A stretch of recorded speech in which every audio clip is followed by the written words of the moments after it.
This is Jim Vaglica, and this is my American Grit After Action Report on the finale. So this is a 2-hour episode. They ran it right through. I thought it was going to be 2 different episodes, but they ran it right through, which was cool. And all right, so I'm going to try and talk fast, boil it down, because I got 2 hours to cover. The evolution is called Tired Out. And of course, I'm alone. Tony's alone. The other 2 teams have 3. Again, the assignments are given out. Each person can only complete their assignment on their own. Me and Tony have to do everything. The very first event was the tire, like the football tire drill, and you saw how tired I was. I was able to finish right about the same time as Tony. I picked up my tire, started running, passed Tony, got my tire on the post first.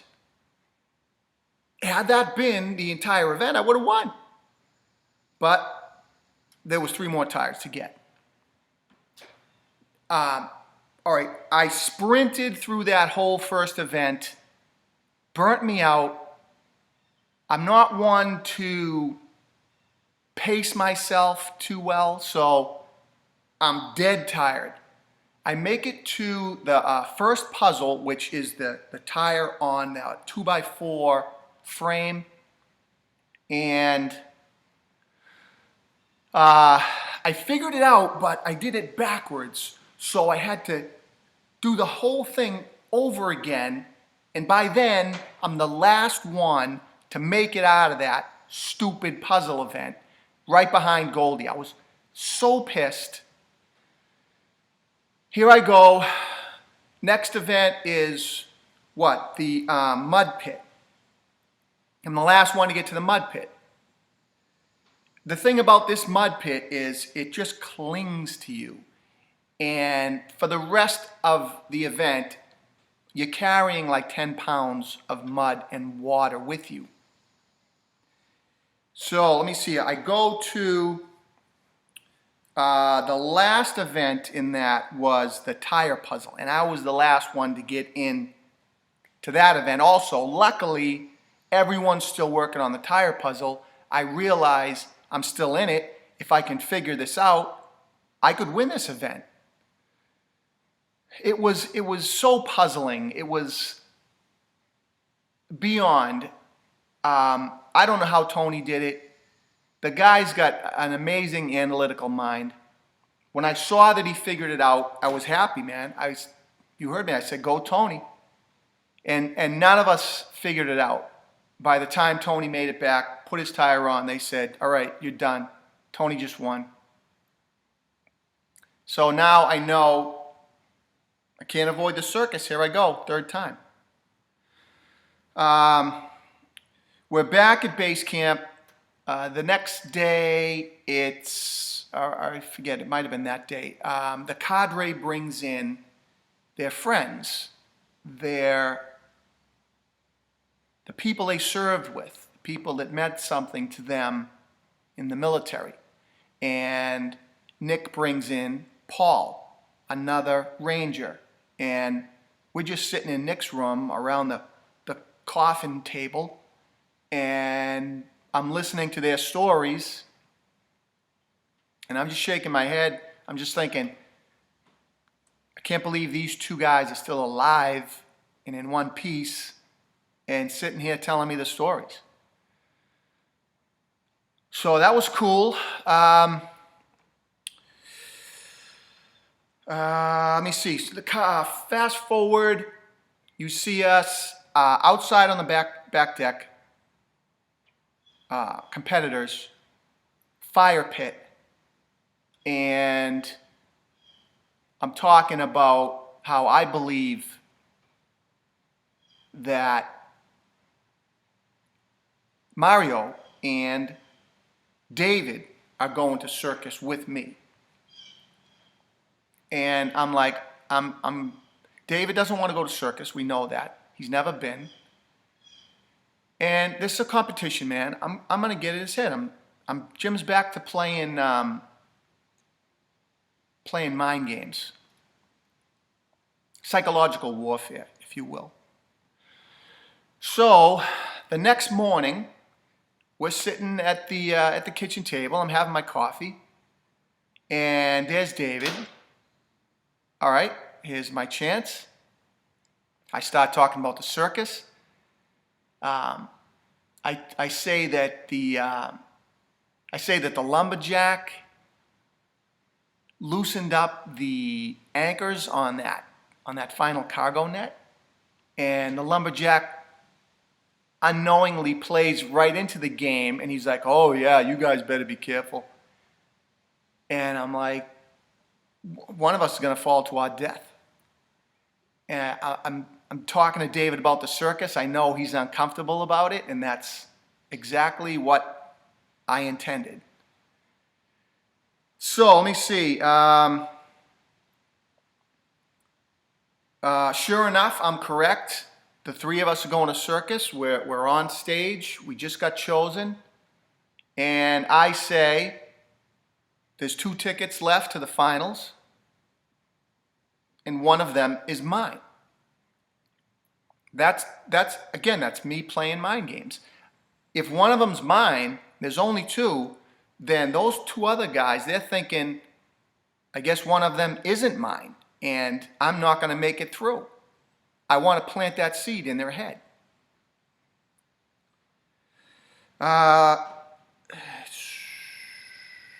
All right, let's go to the circus. You know what? I said that I'm living in a real world, man. Mario is super fast in the circus. He's a triathlete. He's 24 years old. I'm probably not going to beat him. I'm hoping I can beat David. Final cargo net. I see David halfway down, okay? I know it's been done. Yvette did it once. She passed going down the cargo net. I say, screw it. I start rolling. I catch up to David, pass him, get on stage. Great feeling. One of my highlights of my entire time there. All right, so now let's move on to the endurance event, which we had seen this structure. It was so enormous, they couldn't even hide it on us. It took them like 3 days to build this thing. I don't know what kind of evil genius came up with it. But it's called the American Grit Treadmill. And you know, we start from the bottom, we start from the top, we go around the bottom, back up, hit the button. Now, the last one of us to hit the button, that pretty much starts it over again. So, this treadmill was the single toughest event that I went through the entire competition. So let me take you through this. One time on my way up, I was the last one to hit the button, and I hit it. I didn't realize that I hit it too soon, and as soon as it started right away, I wasn't even at the top, and the timer started again. Nick said, "Jim, don't do that again." So, you know, what we tried to do was hold off, count down in our mind, and then hit the button late so we would have a little time to rest up on top there. And you probably saw me, I would put my hands on my neck to try and warm up my fingers, or I put them in my armpits because our hands were frozen and cold and wet, and we needed them to climb. It was pouring that day. Of course it's cold. Uh,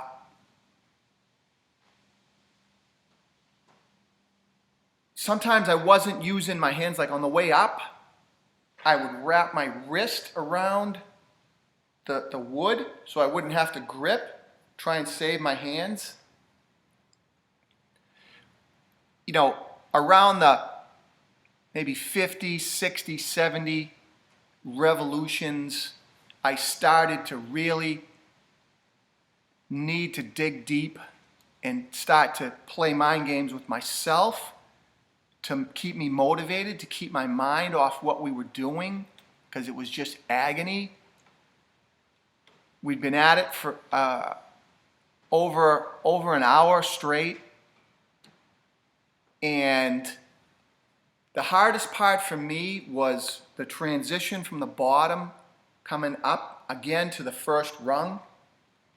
So what I would do is I would tell myself as soon as I got up on that first bottom rung that I was already to the top.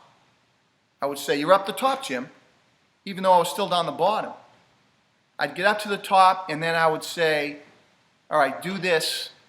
Do this one for Robin. Do this one for your wife, Robin. Do this one for my son. Do this for my daughter. Do this for Cam. Do it for Nick. Do it for K-Joy." I just started thinking, who's going to motivate me to do this?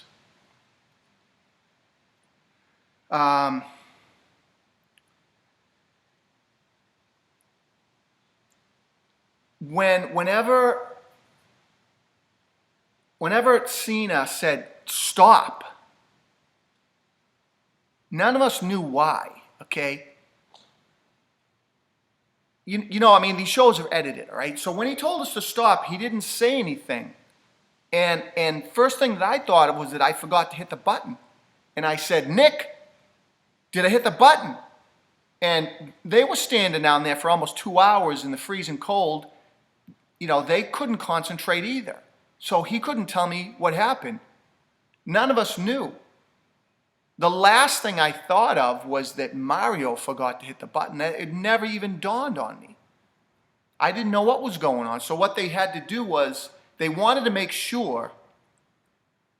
So they had to go back to the control room, to the video, and watch the video, make sure Mario didn't hit the button, and then they came back to us, told Cena, and then Cena made the announcement. And I couldn't believe it. I just couldn't believe it was over and that I made it through. And you saw me, I reached out to David, we fist bumped, and I climbed down. By then, everything had just, all my joints had stiffened up, my muscles were killing me. I could barely get back to the stage. But I on top of all the pain, I felt total elation. That it was so unbelievable that I was going to go to the finals. Let me tell you, they have these athletes behind the scenes they're called testers, and they test every event that we do. They actually compete and do all the events prior to us doing them. And we were told later on that the first tester failed at 39 revolutions, and we did 96 revolutions. They had no idea we were going to be out there that long.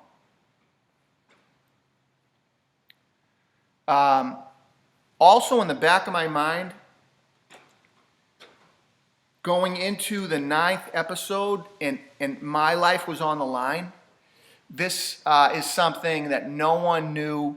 I had done a prior competition reality show.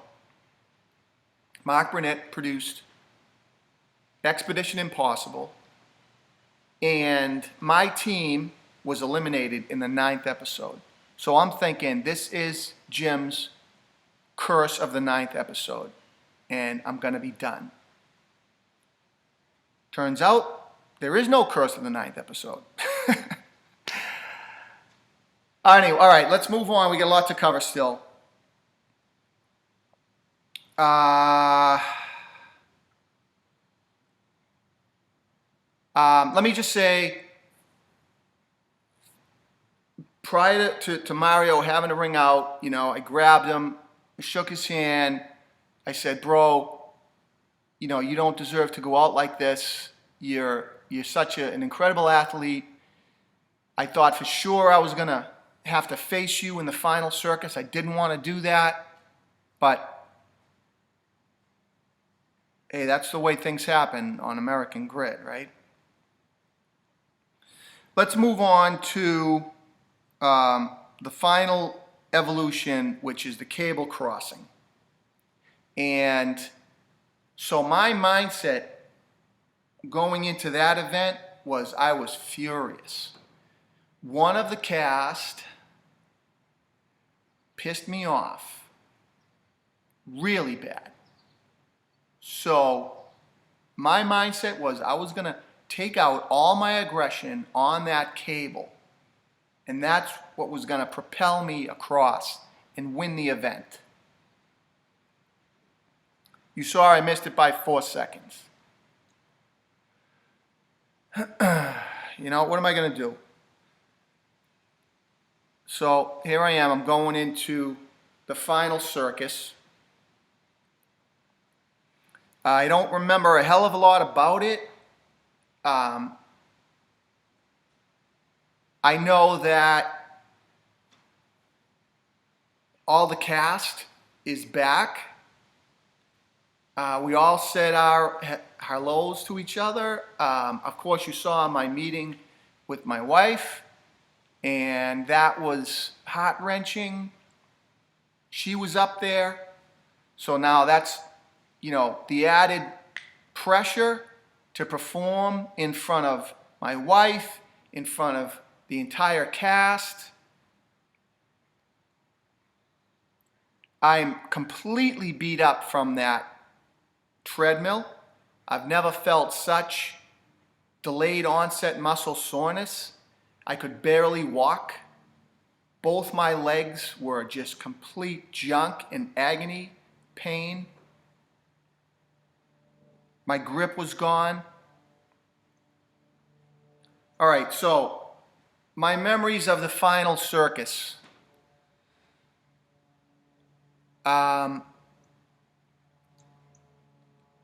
It was agony. The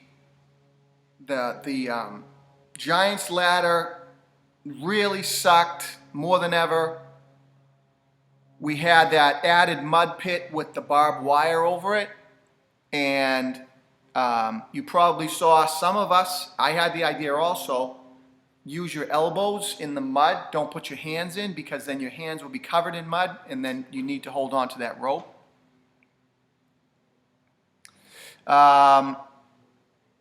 Second time through the circus, you saw me running to the final cargo net. Claire was next to me. It looked like a hockey game. We're throwing elbows at each other. I beat her to the net. I'm rolling down. I see Lumberjack and David. They're still down there. They're still going. Once again, I say, screw it. I'm going for it. I'm rolling. I catch them. It's like a big melee down there. I'm clawing. There was nothing else on my mind except just get down to the stage before anybody else. I was able to do it. I passed both those guys. That was the third person I passed on the down cargo net. That's a record I'm proud of. I'm hoping it'll never get beat.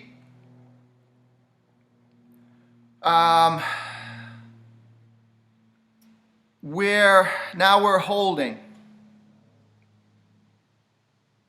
We're holding on to the rope. It's almost 90 minutes, I think, that we're holding on to the rope. And I can hear people falling. I can hear people ringing the bell. I don't even want to open my eyes. Your grip, my grip was fine until it wasn't fine. And that's That's what grip is all about. When you come to the end of your grip, it goes fast. And you saw us all agonizing toward the end because you don't have much of a notice that your grip is spent. Maybe 1 minute, maybe less. And there's nothing else you can do. So I fell. That was the end of my 250K. So I started walking towards the bell, and I hear Nick, and he's yelling, "Jim, Jim." And so I look up, and he says, "Head up, man, head up." So I walked over, rang the bell. If you watch me ring it, I'm pissed. But I really wasn't. I was happy that I made it that far. I was proud of myself. I made it that far. The odds were against me. I had superior athletes. Everyone was younger than me.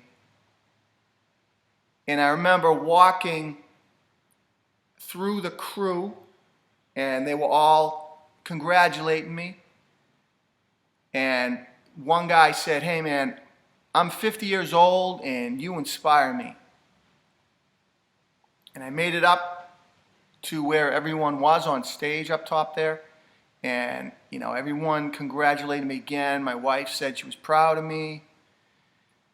Everyone said they were proud of me. And I just remember, you know, my hands were like claws. Like I couldn't open them, I couldn't close them. And I said, "Hon, you're going to have to pour some beer in my mouth tonight because I don't think I can hold a bottle." So we watched. By the time I got to the top, Tony was already falling. Bumming about that. And we watched Team Noah win. So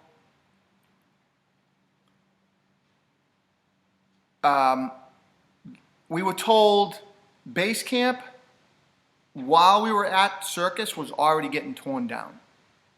They built it in 6 days. They were going to tear it down in 1. What happens after Circus, final Circus?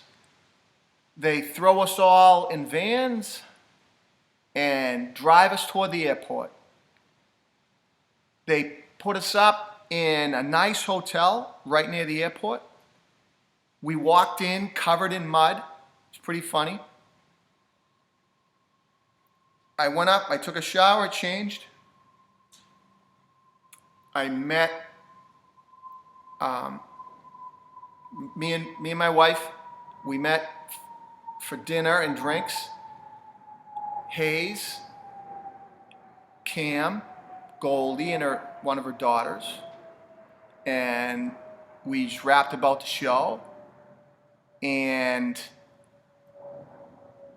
me and Robin got up 4 a.m. for a 7 a.m. flight back to Boston. And so that's the end of my American Grit wild ride. I plan on doing one more video. People have been asking me a lot of behind the scenes questions, so I want to talk about that. What's life at base camp like? What did we eat? Who am I talking to now? All that. So, you know, look forward to my final video, Jim's Behind the Scenes of American Grit, and I will see you then.